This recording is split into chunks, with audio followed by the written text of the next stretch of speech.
On this episode of Industry Relations, we talk about the T3 show and embracing the prepper mindset. This is Industry Relations, a podcast that's at the intersection of real estate and technology from an insider's perspective, with Rob Hahn and Greg Robertson. Hello, everybody. Welcome to another episode of Industry Relations with Rob and Greg. This is your co-host, the Notorious Rob Hahn, and joining me is my my permanent co-host, my other co-host. I was devoted there, man. I know, the fabulous Greg Robertson. It looks like we've got a third guest here. I know, the guest host is right over there. That's somewhere. You got a little puppy. This way. Yeah, that's Lucy. Hi, Lucy. Oh. Yeah, the craziest dog in the world. Like, she's a wonderful dog. She's a rescue. We love her, but my gosh, you know, she's, as I like to call it, she is such a hoe for attention. You know what I mean? Like, you know that thing about like dogs that are like loyal to you and they want to hang out with you. Like, so okay, that part's great. But any stranger shows up at her door, she's all like, yeah. Pet me. You know, there's none of this growling, none of this guard behavior, none of it. I'm like, God damn it, woman. She is the friendliest dog in the world. So yeah. And obviously Lucy can't hear us, but how are you? Man, I tell you, it's it's like 4 weeks of travel. I took my family to spring break in Hawaii. Then that was followed up by Inman and then New York, and then straight from there to Rizzo and Tucson. And then last night I just got back from San Antonio, where I attended the T3 conference. Right. I had one of those like nightmare travel days, right? So you've been in like all four time zones is basically what you mean, right? Because Tucson's kind of mountain time zone, right? No, you've been in all four time zones. So that's kind of weird to think Greg about. needs time off for his body to adjust, you know? Dude, it's I don't recover as quickly as I used to from those late night Korean karaoke sessions for sure. Yeah. It's a really good thing I wasn't there, because it would have gone later. There would have been more drinking. Later, which means it would have been ended later, right? Yeah. So really, probably look at it. Right? Exactly, right. You were there when we did the breakfast? No, I didn't make it that long, dude. You didn't? Okay. Because that's, I had a real gig back then. In my younger days, it was like, it's like 3 a.m. Let's just keep it going and we'll have breakfast and then go. People are like, I have a 9 a.m. panel. Like, I have a 9 a.m. panel. Can't do that anymore. So 4 weeks of travel, and I know we've done 3 shows. So I guess today's show, we might as well make it a T3 show, right? Because just got back from the gathering of, VIPs, very important people. But before we begin, I just have to ask, because a friend of mine who was there told me, and I haven't verified this, is it true that that they had playing cards of like the 52 most important people at this conference or something like that? Is that true? Oh, it's totally true. Yeah, they had. I mean, it was really interesting. But there was, and then all of a sudden, then you kind of began to realize, are these like the Iraq playing cards? That's what I was thinking. It's like, wait. That immediately the first thought I had was the most wanted from the Iraq War. I'm like, did they not realize this? I might actually have like a couple. Hold on 1 second. Okay.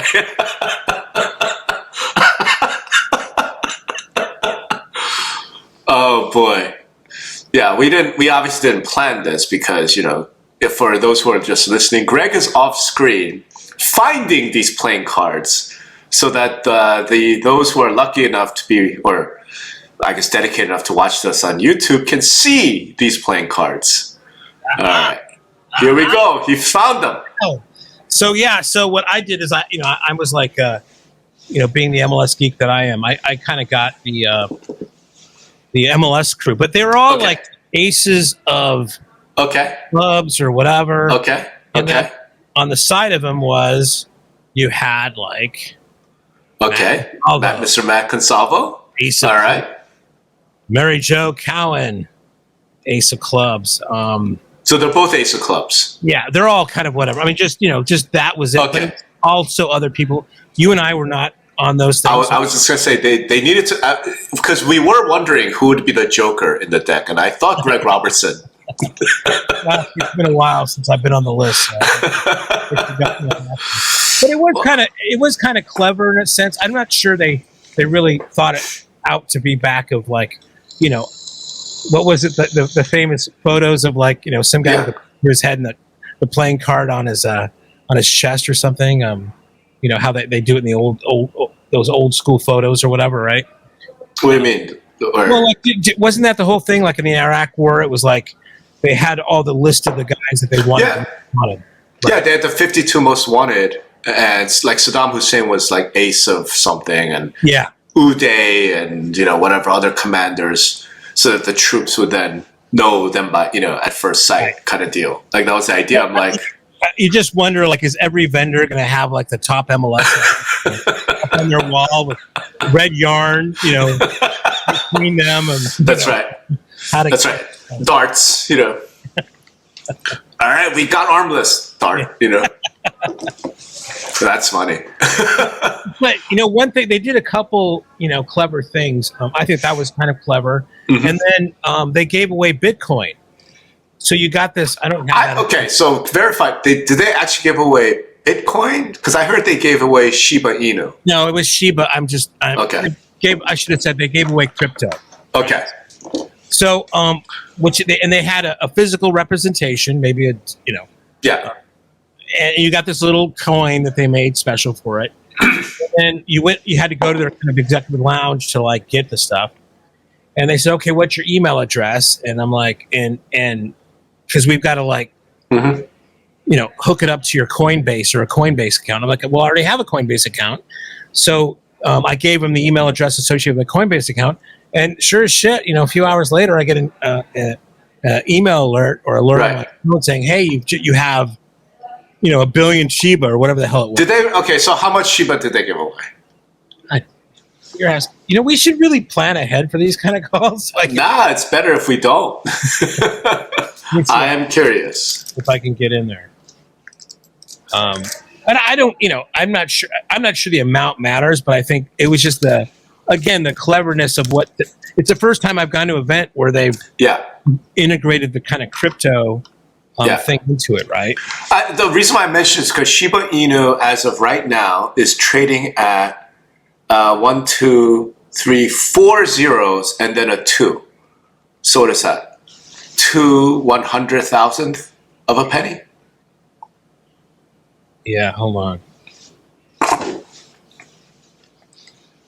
So hopefully you got like 1 million Shiba. Well, I don't know. I mean, it was.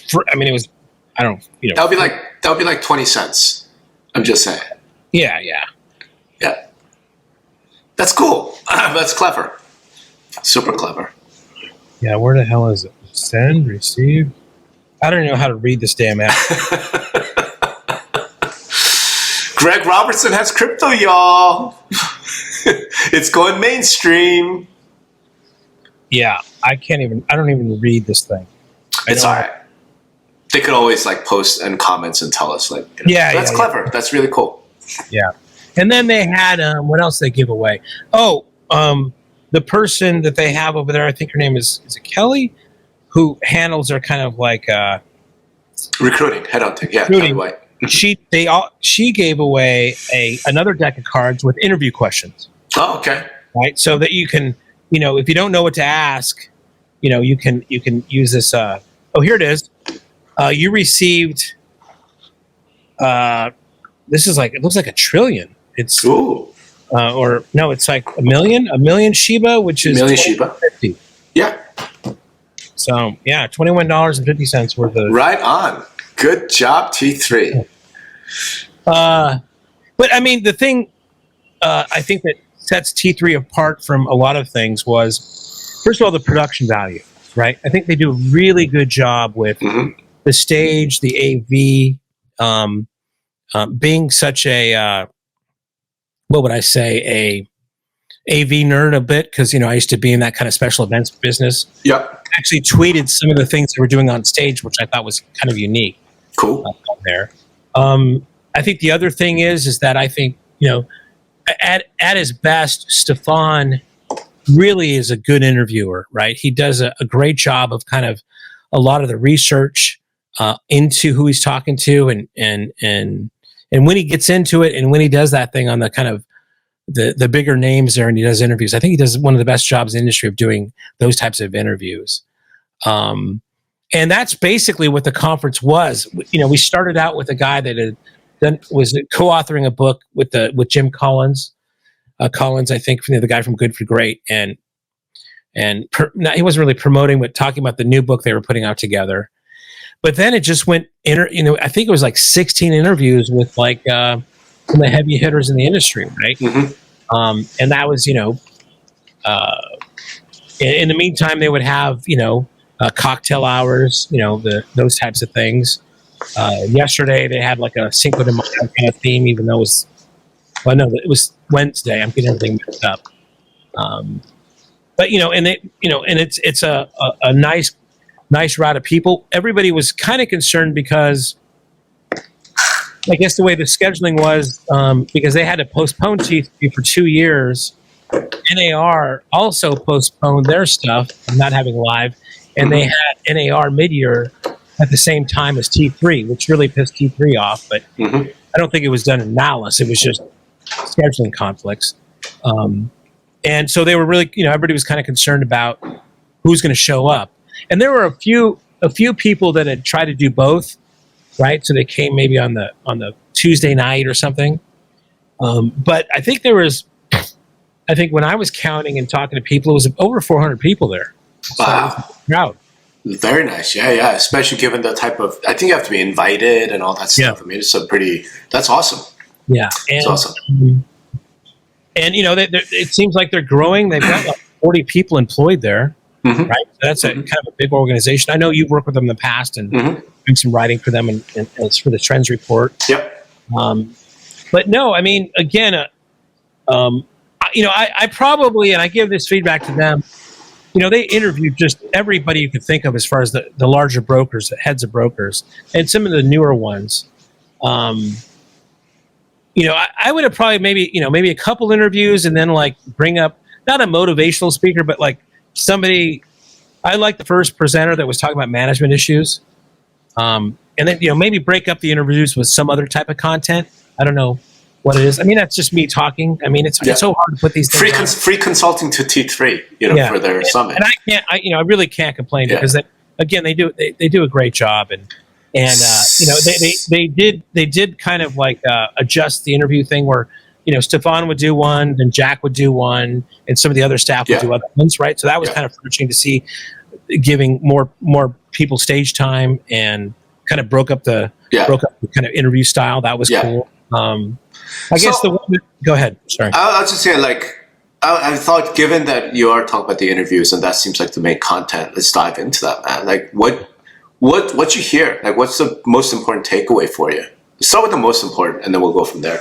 Yeah, I think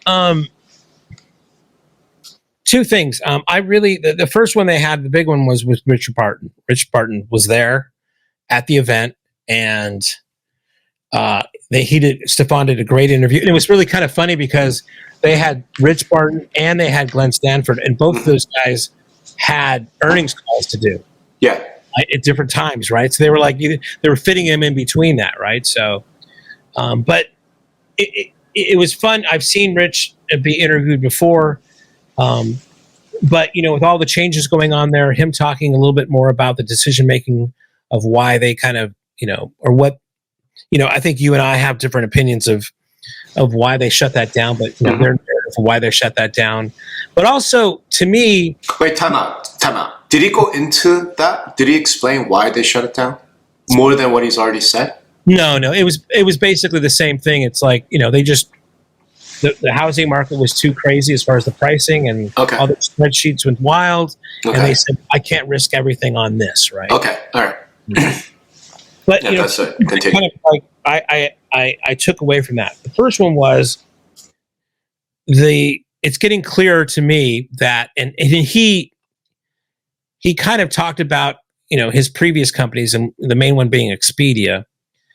And to me, this is kind of worlds colliding, where if you look at Expedia, it was kind of like taking over reservation systems for hotels and, obviously airline tickets and things like that. And when you put that in the context, and I kind of overheard this being said as well, is with the acquisition of Showing Time, it seems to me that they want to be really the reservation system for real estate, for showings in real estate, right?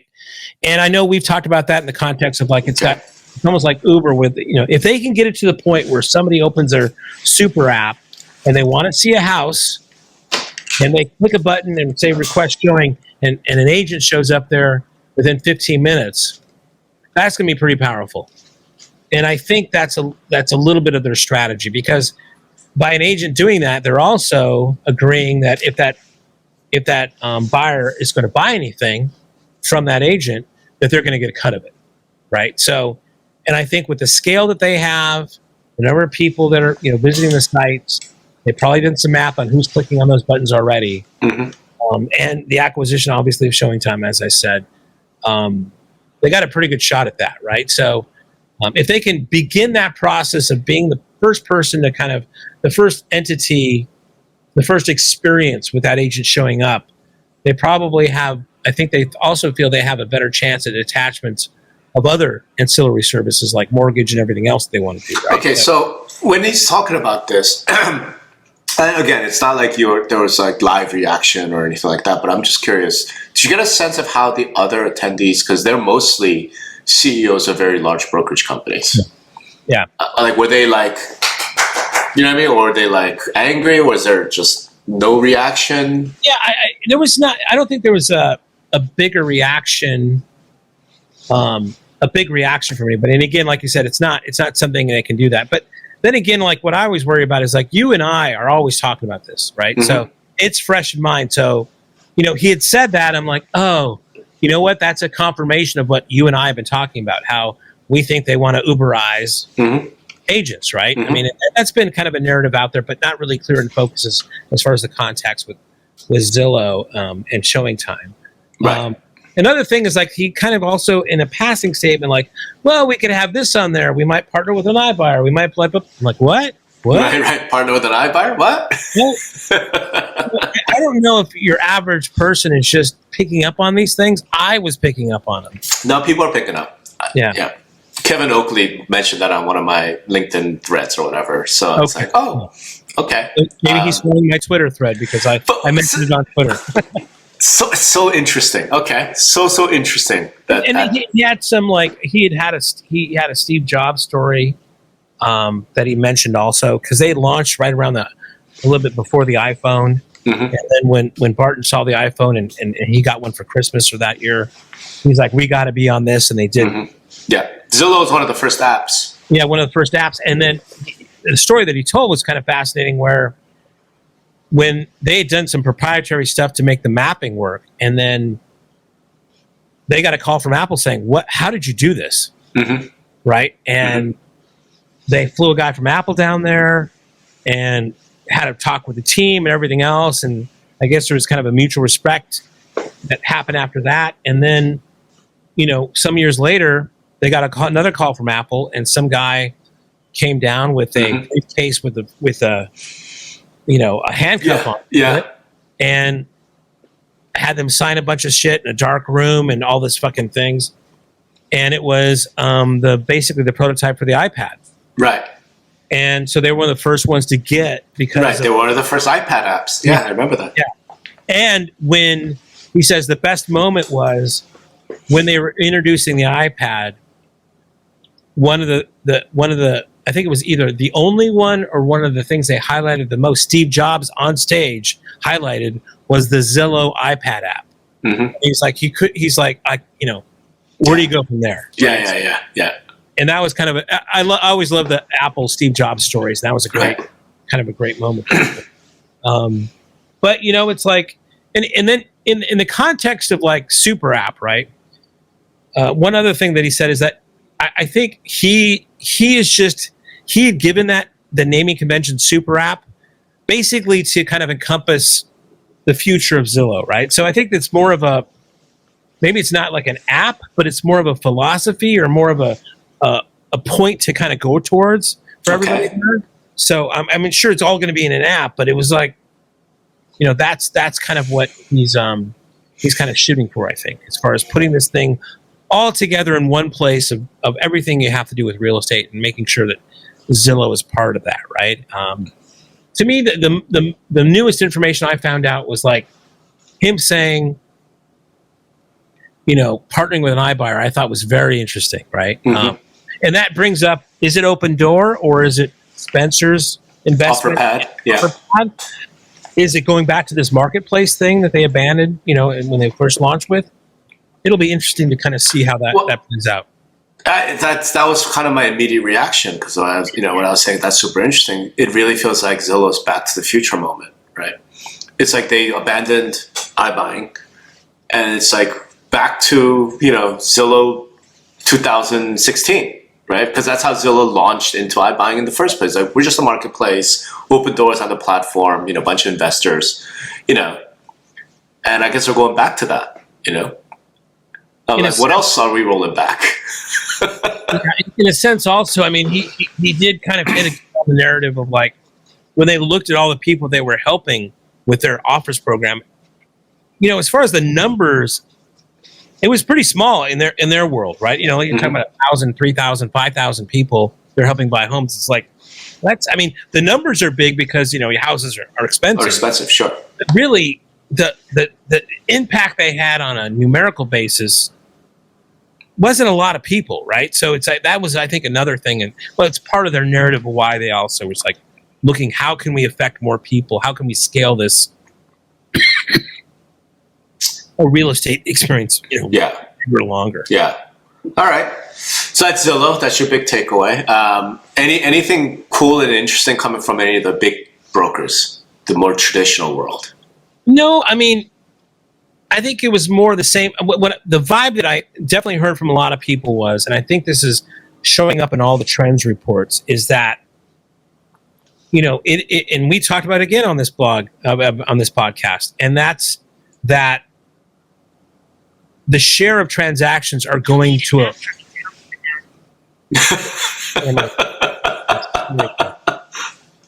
the share of transactions are going to more of a distinct number of agents, right? In the bigger brands or the bigger teams, right? So it's not.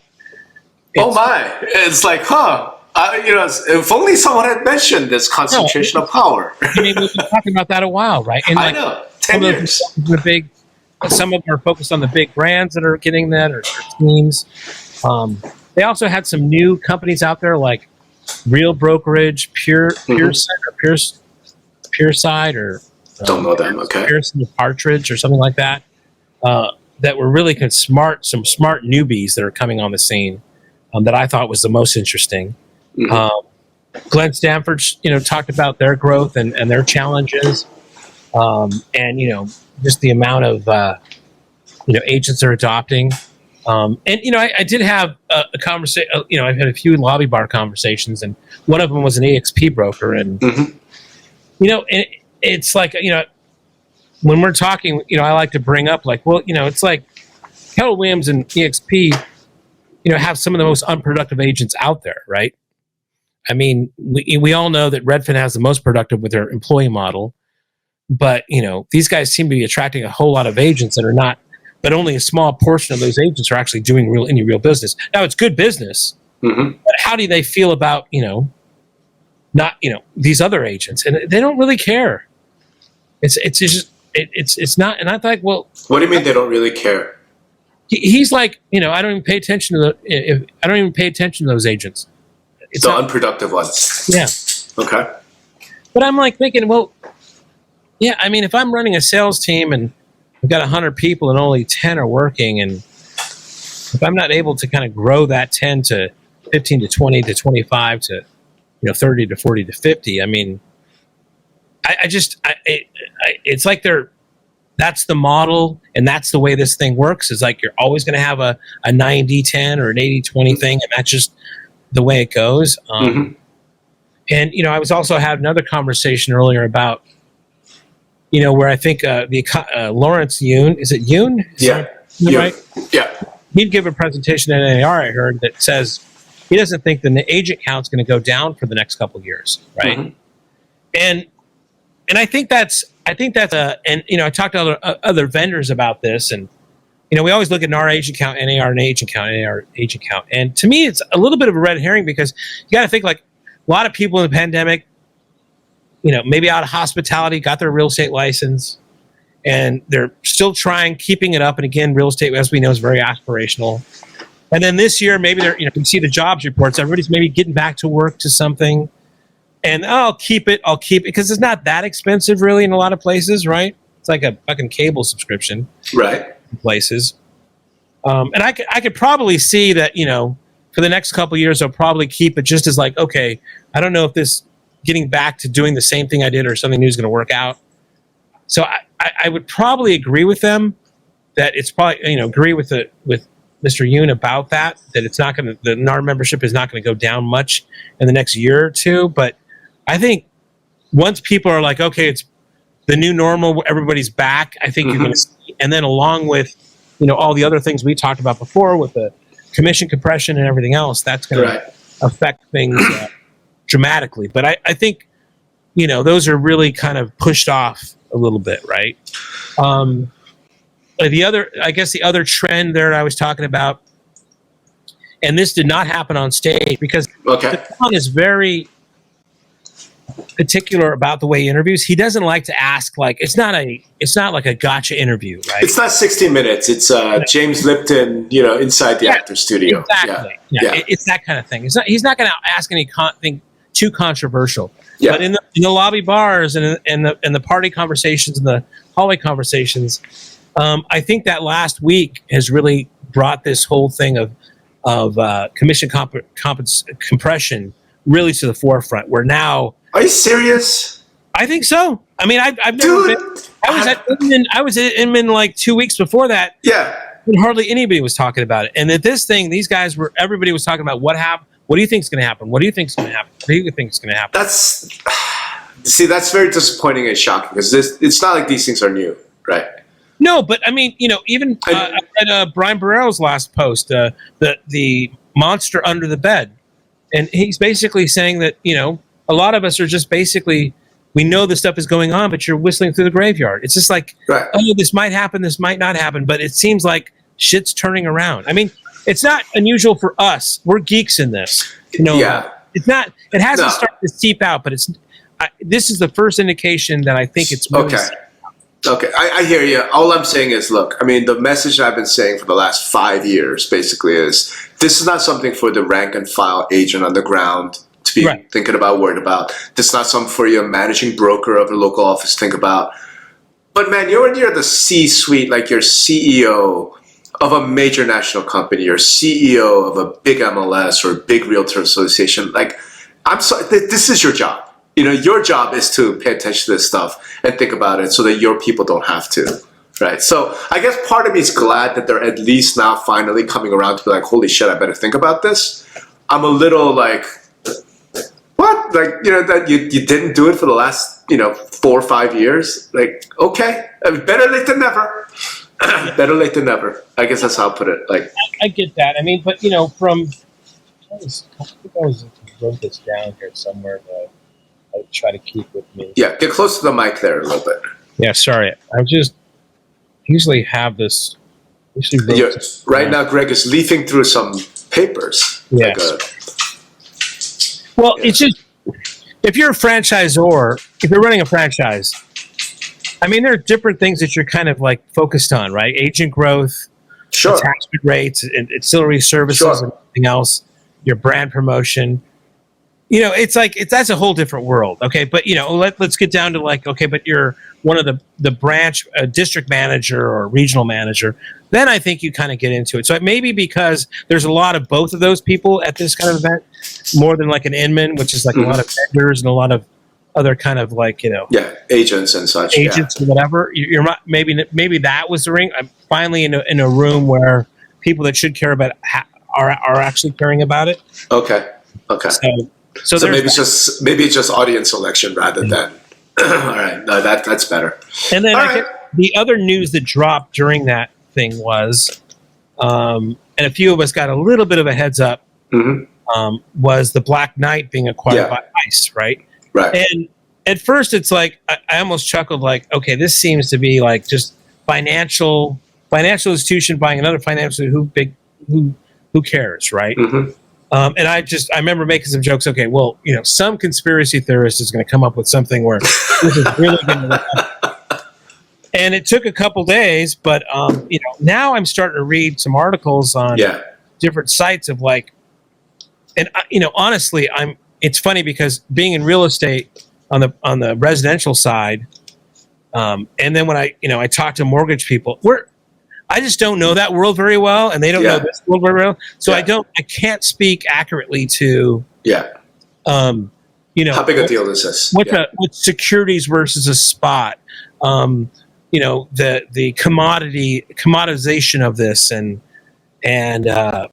things like that. But there's a lot of smart people are looking at this saying, wow, this is a big acquisition, and it's going to mean a lot to real estate.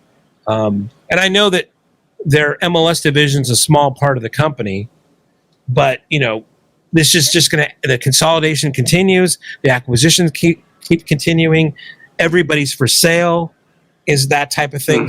And anything that happens in the MLS space, something like this, where like CoreLogic got acquired, Black Knight got acquired for $13.1 billion.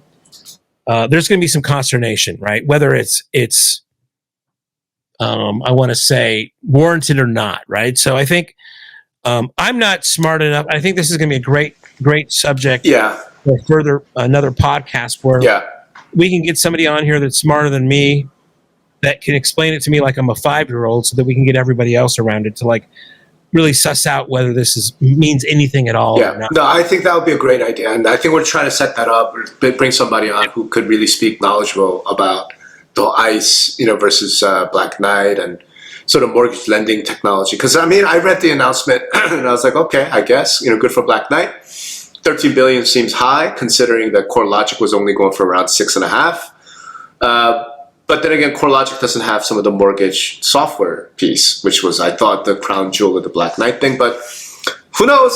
Let's bring people on who are much more knowledgeable about that world, and we'll get into it. Yeah, we'll get into it. Stay tuned for that, because I think we're going to have the right people on that podcast to kind of. So let's take a step back, given that those are your top 3 takeaways. And again, man, like you and I are both veterans of the conference circuit, so we know that all of the important conversations happening, in the lobby, right, or at the bar.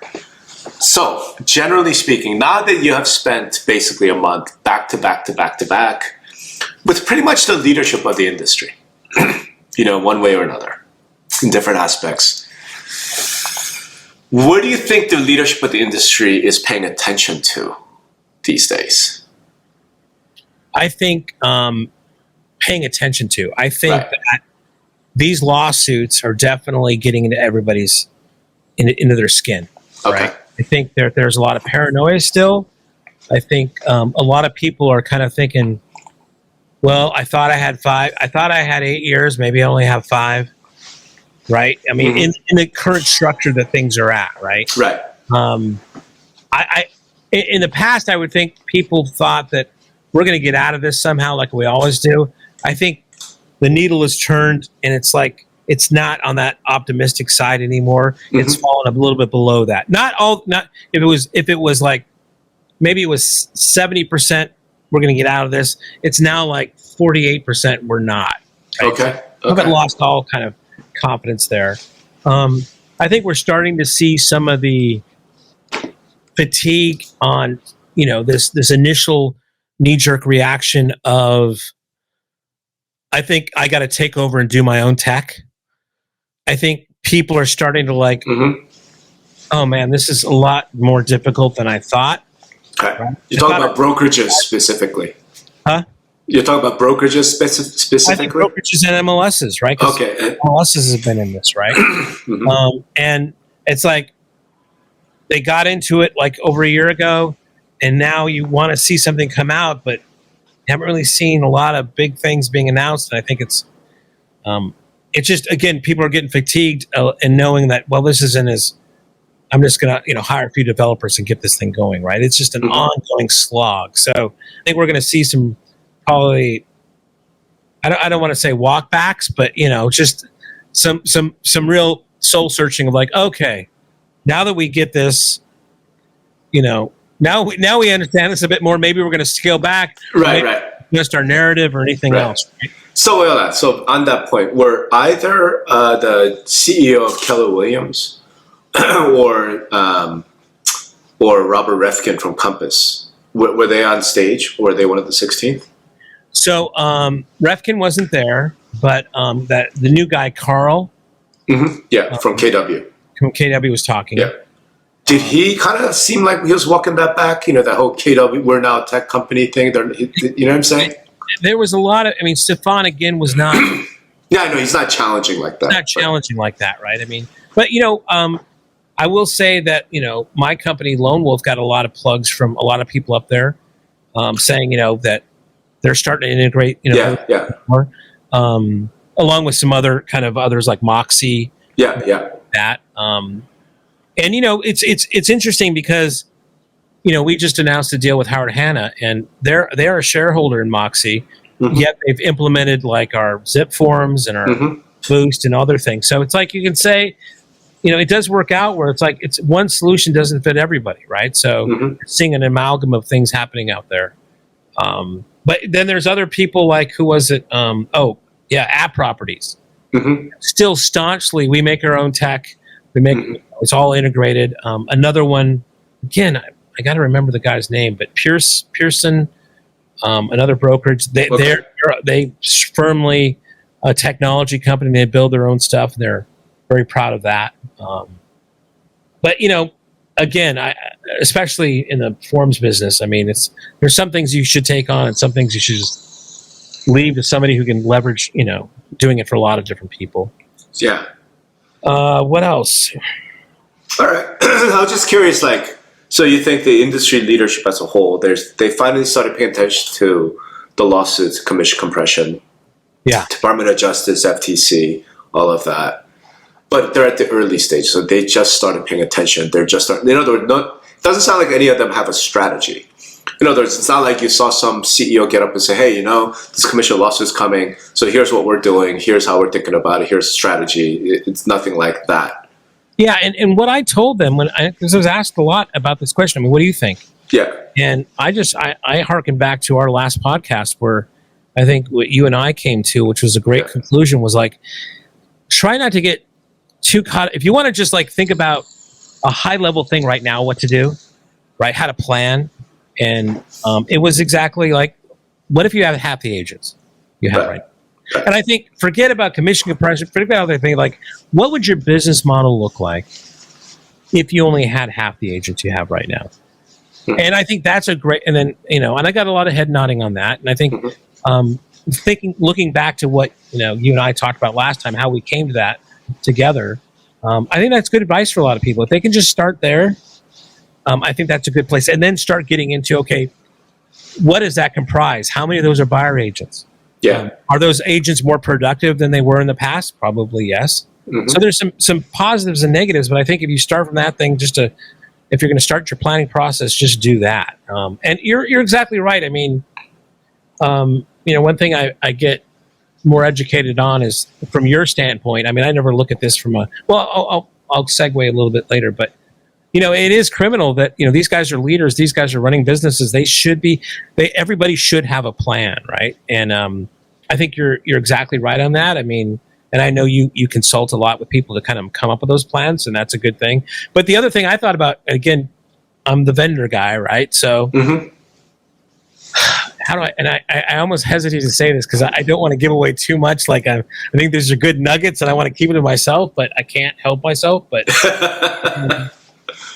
to me, there's that famous quote, right, from Gretzky. You want to skate to where the puck is. Right. And right now I see the way things are going, and I think everybody's knows we know where the fuck his puck is going right now. Right. That's it's going to be a world where there's going to be this commission compression. Buyer agents are going to need to come up with a way of really validating themselves. Yep. And that's not going to happen next year. It's not going to even happen the next year after, but it's going to happen. Yep. What a fucking opportunity for a vendor who can peer into the future and know that future now. what can I build today? Right. What kind of infrastructure can I put in place? Right. Is it hey, it takes 5 years to build a business anyway, really, to get it back. If I start building today on that vision of the future for this space, oh my God. Right. But but you know this and I know this, right? The challenge is, are you willing to take the risk? Right. Right. Because it is a risk, but it's a risk. But it's there's still going to be, I think, even without the lawsuits and everything, I think commission compression is going to happen, right? Potentially. I mean, there's all sorts of different things. But I think my generic point is, and there's two sides to this. One is, you look at everything, you think about it, and you go, okay, I think I know where the puck is going to go, right? So you're going to make bets based on that, right? You could be wrong, and that's the risk. Yeah. But an equally bigger risk, in my opinion, is to not do anything and thinking the puck's going to go in this direction, so I don't need to do anything, and then the puck does go. It's equally the same. In other words, I think the mistake is thinking that it's a big risk to start building infrastructure in anticipation for where the puck is going to be, right? Like if you're going to do that, then your decision to stay put, to stay pat, do nothing different, should be based on the same type of risk, because it's the same risk. Do you know what I mean? In a real way. It's not like you're going, well, we're going to spend $10 million in developing this new software stack that's going to be based upon this notion of a new commission model, right? You say, well, we're not going to take that risk. That's too risky. Okay, you saying that is actually taking the risk. Right? Yeah. That the puck's not going to end up there. Either path is a risk. Either path is a risk. And I think one of the most important things for C-suite executives to take away is that not acting is acting. Yeah. And I think it's something MLS boards of directors in particular really need to internalize, because they don't. They talk it like, you go to see MLS, and you hear all these panels get like, oh, we must act, we must innovate, okay, you guys talk the good game. And then when it comes time for your board to make a decision, 9 times out of 10, they're like, let's just wait and see. Let's wait and see. And my point is, wait and see is like you taking a $10 million bet. Right. I don't know how else to convey that. But I'm glad to know that at least some of the leadership is starting to recognize that it's not acting is acting. It's a really big risk, right? Yeah, and this goes back, and I always, maybe we're beating a dead horse here, but this we goes are. Back to your CoStar report, right? Right. Andy Florence is making a bet on this. Yep. Right. He's looking in his crystal ball. He's saying, oh, if this happens, if this model changes, I'm going to set something up for that kind of future, right? Right. Because he knows the other risk is like, okay, work from home's happening. I'm primarily making all my money on fucking real estate. That's right. I could just stay here and just hope it comes back, but hope is not a fucking strategy, right? Nope. So they're going to make that thing come hell or high water. They're making a risk. They're making a choice there, right? But as you said, it's not even. It's just. They're choosing one risk over another. That's exactly it, right? And I think maybe that's the big takeaway. It's like not acting is acting. Yeah. This idea that, well, we're just going to wait and see. Wait and see is not wait and see, right? Wait and see is you placing $10 million in the other direction, right? You just don't know that. It's not as obvious, right? It's the exact same thing as like people who are, here, maybe this is the way to think about it. There are a bunch of folks who are out there looking at home prices, and they're like, well, I'm going to wait and see. I'm not going to buy, right? Because I think the home prices are unsustainable, right? We know a lot of consumers make that decision. My take on it is you are taking a risk right now, right? That you're betting that home prices will come down. And if you're wrong, you may never own a home. Right. No, totally. It's the exact same logic. And it's funny because I was just talking about this with somebody else. And Mark Dickow, right, from SFAR? Yeah. President there. So he posted something on Facebook, a graphic of talking about like, okay, what did your decision of like not buying a home last year versus waiting for this year? What did that look like? Well, last year, a $400,000 loan on a house, right, was at 0.1%, which meant your kind of principal and interest would be like $1,700. Yeah. I saw that chart. Yeah. I think it's from NAR. Yeah. Yeah. And then this year, yeah, exactly. It's from NAR. This year, the mortgage rate's 5.1%. Right. right? And the house that you were looking at last year is $480,000. That's right. And now you have basically a 55% cost increase in waiting that year. That's right. I mean, it's a crazy. It's a risk. Choosing not to buy now is a risk, right? Just like buying is a risk. It's all risk. And then, so as a result, I think the approach that you have to take is no matter what you do or don't do is a risk. So let's at least take the risk with our eyes wide open. You know what I mean? If you say, you know what, I'm not going to buy now, that's fine. Do it, eyes wide open, knowing that this is the risk you're taking, and that's cool. Then you can't bitch about it later. You can't be complaining about it's crazy home prices or whatever, try and blame realtors or whatever it is that you're going to do. Like, nah, you made that decision, eyes wide open. Same thing with brokers or MLS or tech companies. Like, okay, here's various different paths. We see all of it. Here's kind of my assessment. So therefore, I'm going to take this risk of not doing anything right now. Right. So do it eyes wide open. Yeah. And then what that comes to is like, where is the point of no return? Right. I mean, where is it where you're like, okay, I think I have, some MLSs, some brokerages, some franchisers might say to themselves, all right, it hasn't really fleshed out enough where I can say, I know I'm taking a risk by not making the decision now, but I think I have 6 months, a year, or whatever, to like still ascertain to see what it's going to look like. I don't want to act too soon either, right? That in itself could be a bad strategy. That's right. What's your thought about that? How much time do people have to either fish or cut bait here on this kind of thing? I think there's no such as a general rule and something like that, right? It's very specific to a particular company, your balance sheet, all sorts of things. Rule for NAR could announce tomorrow that they're gonna take away the commission and compensation, split that from MLS, right? I mean, they could in some sort of like proactive thing to say, hey, let's just start now. It's going that way. But I mean, I don't think they're going to do that because I think everybody has this kind of timeline of like when they're going to make that decision to make a decision, right? Right. And so I think, it's not a matter of that. So I think the more important issue, the more important point, because it's something I've been stressing in my presentations, right, in my consulting work, is as a result, the most important thing you can then develop is flexibility, and sort of adaptability. In other words, you don't know, right? So do you make a $10 million bet? So let's put it differently. It's one thing for Zillow to make a $10 million bet, right? That's a pretty small, that's chump change. It's another thing for them to make $1 billion bet, right? Similarly, for a brokerage, it's one thing to make $1 million bet or a $10 million bet versus a $100 million bet, depending on how large you are, right? If you're a small independent, you can't make a $10 million bet. That's to make a $10 million bet, you're mortgaging your house, and right? You're taking on massive risk. So I think that's going to be all up to the individual kind of thing. But then what that implies then for me is you got to figure out, okay, like how nimble can I be? Because I don't know what's going to happen. So let's say I make this bet, right? Okay, if that turns out to be the wrong bet, can I get out of it? Yeah.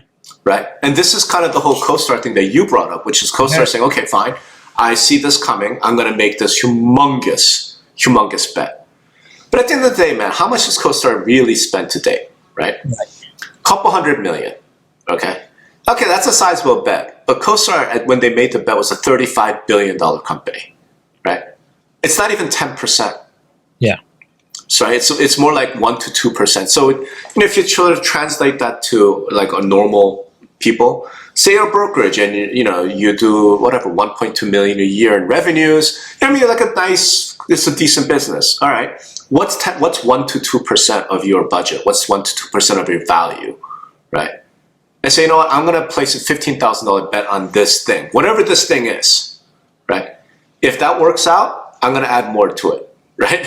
If it's not working out, how much can I get back, right? Can I sell whatever I developed, or can I do this, or can I do that and get out?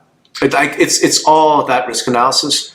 My main point is like, especially MLSs, what they don't think about a lot, or let me put it differently. I feel like MLS CEOs think about this a lot. I don't know that MLS board leadership thinks about this a lot. Right. They pay lip service to the idea of nimbleness and flexibility, and but they don't really have that, right? And those are the things that I'll be talking about. If I'm a company, if I'm a brokerage, you got to think about how nimble could we be, right?